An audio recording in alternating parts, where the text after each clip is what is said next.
नमस्कार फ्रेंड, मैं DS चौधरी आपके अपने YouTube चैनल स्टडी स्टॉर्म 85 में सभी का स्वागत करता हूं। आइए, हमने 25 क्वेश्चन पिछली वाली वीडियो में किए थे और उससे आगे हम आगे वाले क्वेश्चन करते हैं। अदिश राशि है ऊर्जा, बलागुण, संवेग और उपर्युक्त सभी। तो अदिश राशि क्या है? अदिश राशि है ऊर्जा। ठीक है, आंसर रहेगा ये। नेक्स्ट, निम्नलिखित में से कौन सी एक सदिश राशि है? सदिश संवेग, दाब, ऊर्जा और कार्य।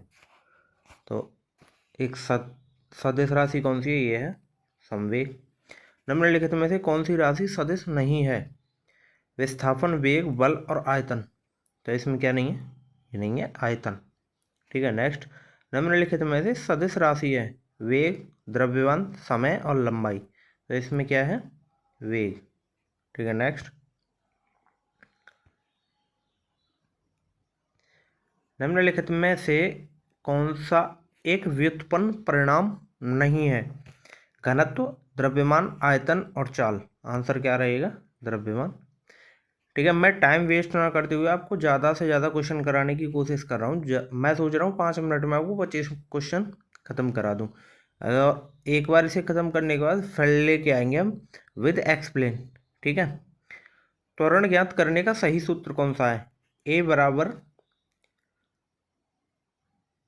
Mu minus u upon t. A is equal to mu plus v t. A is equal to u plus mu upon t. और a is equal to u plus mu upon two. Answer रहेगा a is equal to mu minus u upon t. ठीक है। Next, पदार्थ के संवेग और वेग के अनुपात में कौन सी भौतिक राशि प्राप्त की जाती है? वेग, त्वरण, द्रव्यमान या बल। तो आंसर क्या रहेगा? द्रव्यमान। ठीक है। नेक्स्ट, प्लांक के अचर में किसका आयाम होता है? तो ये किसका होता है? ये होता है कोणीय गति का। आंसर रहेगा सी। नेक्स्ट, एक लड़की झूले पर बैठी स्थिति में झूला झूल रही है। उस लड़की के खड़े हो जाने पर दोलनों का आवर्तकाल कम हो जाएगा, अधिक हो जाएगा, लड़की की ऊंचाई पर निर्भर करेगा या अपरिवर्तित रहेगा। आंसर क्या रहेगा? ये हो जाएगा कम। ठीक है। नेक्स्ट, घूर्णन करती एक गोल मेज पर अचानक एक लड़का आकर बैठ जाता है। मेज के कोणीय वेग पर क्या प्रभाव होगा? कम हो जाएगा, बढ़ जाएगा, उतना ही रहेगा या कुछ नहीं कहा जा सकता। आंसर क्या रहेगा? कम हो जाएगा। ठीक है। नेक्स्ट,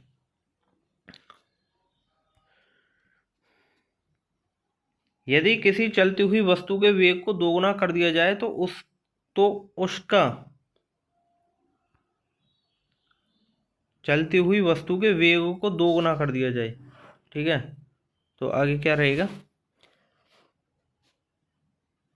त्वरण दोगुना हो जाएगा, गतिज ऊर्जा दोगुनी हो जाएगी, गतिज ऊर्जा 4 गुनी हो जाएगी। अगर वेग दोगुना होता है, ठीक है, ध्यान रखना, वेग दोगुना होता है तो उसकी जो चाल है वो चाल 2 गुना हो जाती है। 2 गुना हो जाएगी चाल, ये ध्यान रखना। वेग अगर 2 गुना है तो फिर रहेगा ये 4 गुनी। वेग का 2 गुना होती है चाल। ठीक है। और यहाँ वेग 2 गुना हो रहा है तो चाल हो जाएगी 4 गुनी। ठीक है। आंसर रहेगा सी। नेक्स्ट, किसी पिंड के द्रव्यमान तथा भार में अंतर होता है। क्योंकि द्रव्यमान परिवर्तनीय होता है जबकि भार स्थिर रहता है। देखिए, भार स्थिर नहीं रहता, ये गलत है। द्रव्यमान स्थिर रहता है, द्रव्यमान स्थिर रहता है जबकि भार परिवर्तनीय होता है। दोनों सत्य हैं, दोनों गलत है। आंसर रहेगा हमारा बी। ठीक है। नेक्स्ट, किसी भी स्थिर या गतिशील वस्तु की स्थिति और दिशा में तब तक कोई परिवर्तन नहीं होता जब तक उस पर कोई बाह्य बल सक्रिय ना हो। यह है न्यूटन के गति विषयक प्रथम नियम, न्यूटन का गति विषयक द्वितीय नियम, न्यूटन का गति विषयक तृतीय नियम। देखो, आप समझते हो न्यूटन का गति विषयक तृतीय नियम क्या है?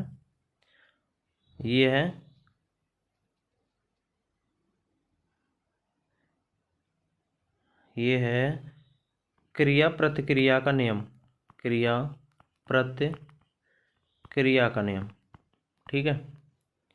और ये प्रथम नियम क्या है? इसे जड़त्व का नियम भी बोलते हैं, जड़त्व का नियम। तो आंसर क्या रहेगा हमारा? ए। ठीक है।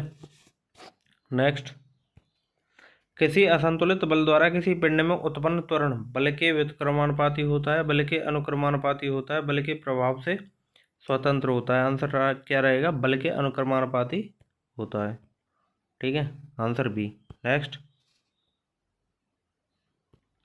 न्यूटन के गति के तीसरे नियम के अनुसार क्रिया तथा प्रतिक्रिया से संबंध बल, अभी बताया था मैंने, क्रिया प्रतिक्रिया हमेशा एक ही वस्तु पर लगे होने चाहिए, भिन्न भिन्न वस्तुओं पर लगे हुए हो सकते हैं, हमेशा भिन्न वस्तुओं पर ही लगे होने चाहिए, का परिणाम बराबर होना जरूरी नहीं है, किंतु उनकी दिशा समान होनी चाहिए। तो आंसर क्या रहेगा हमारा? आंसर रहेगा हमेशा भिन्न भिन्न वस्तुओं पर ही लगे होने चाहिए। ठीक है। नेक्स्ट, प्रत्येक क्रिया के बराबर व विपरीत दिशा में एक प्रतिक्रिया होती है, यह है न्यूटन का गति विषयक तृतीय नियम है। आंसर रहेगा हमारा सी। ठीक है। नेक्स्ट, जल में तैरना न्यूटन के गति के नियम के कारण संभव है। प्रथम नियम, द्वितीय नियम, तृतीय नियम, उपर्युक्त सभी। प्रथम नियम है जड़त्व का नियम, यानी अगर कोई वस्तु गतिशील है तो ये तब तक गतिशील रहेगी जब तक इस पर कोई बाहरी बल न लगाया जाए। ठीक है। और द्वितीय नियम है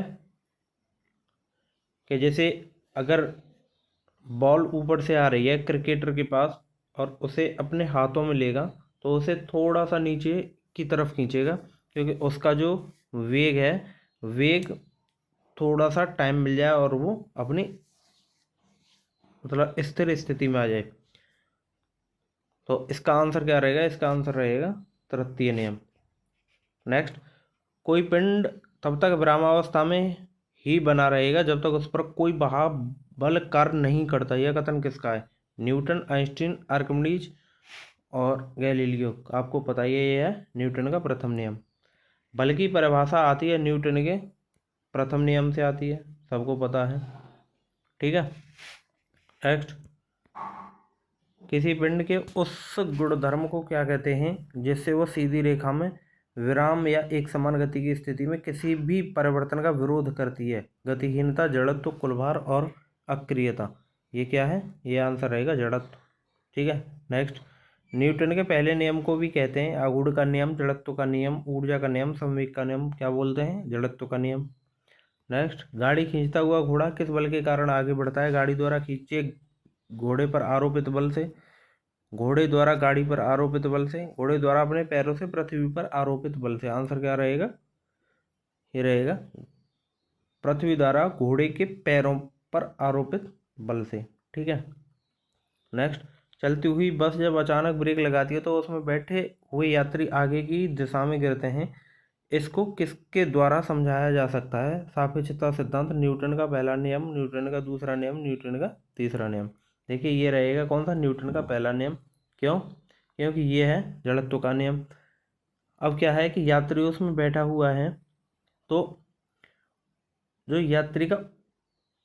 यात्री मान के चले ये बैठा है, ठीक है, और यहाँ से बस जा रही है, तो क्या है कि यहाँ से जो नीचे वाला हिस्सा है ये बस के साथ किस में है? ये है उसमें गति अवस्था में, और ब्रेक लगते ही ये वाला ऊपर वाला पार्ट आ जाता है उसका विराम अवस्था में। तो जब गाड़ी अचानक ब्रेक लगाती है तो ये तो रुक जाता है इसके साथ, क्योंकि स्पर्श करता है। ये रुकता नहीं है, ये नहीं रुकता, तो ये आगे की ओर झुक जाता है। इसे बोलते हैं न्यूटन का प्रथम नियम। ठीक है। नेक्स्ट, रॉकेट किस सिद्धांत पर कार्य करता है? न्यूटन के तृतीय नियम पर, न्यूटन के प्रथम नियम पर, न्यूटन का द्वितीय नियम और आर्किमिडीज के सिद्धांत पर। तो रॉकेट के सिद्धांत पर कार्य करता है, ये करता है न्यूटन। मुझे आंसर क्या रहेगा? यह है न्यूटन का तृतीय नियम। ठीक है, क्रिया प्रतिक्रिया के नियम पर। ठीक है, रॉकेट जितना उड़ने के लिए नीचे लगाता है, पृथ्वी भी उतना ही उसे रिटर्न करती है, यानी उस पर लगाती है। और आज का हमारा लास्ट क्वेश्चन रहेगा, अश्व यदि एकाएक चलना प्रारंभ कर दे तो अश्वारोही के गिरने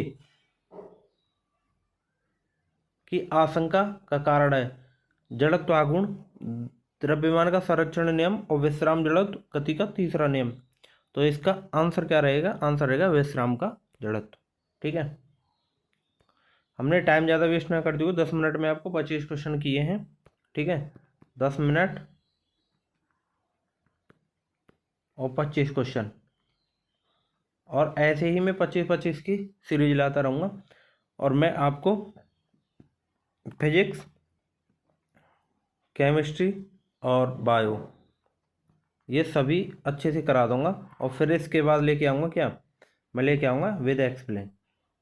ठीक है, विद एक्सप्लेन। तो आप निश्चिंत रहिए, मैं सारी अच्छे से करा दूंगा। चैनल को भाई ज़्यादा से ज़्यादा सब्सक्राइब करो और ज़्यादा से ज़्यादा वीडियो को लाइक करो। Thank you for watching.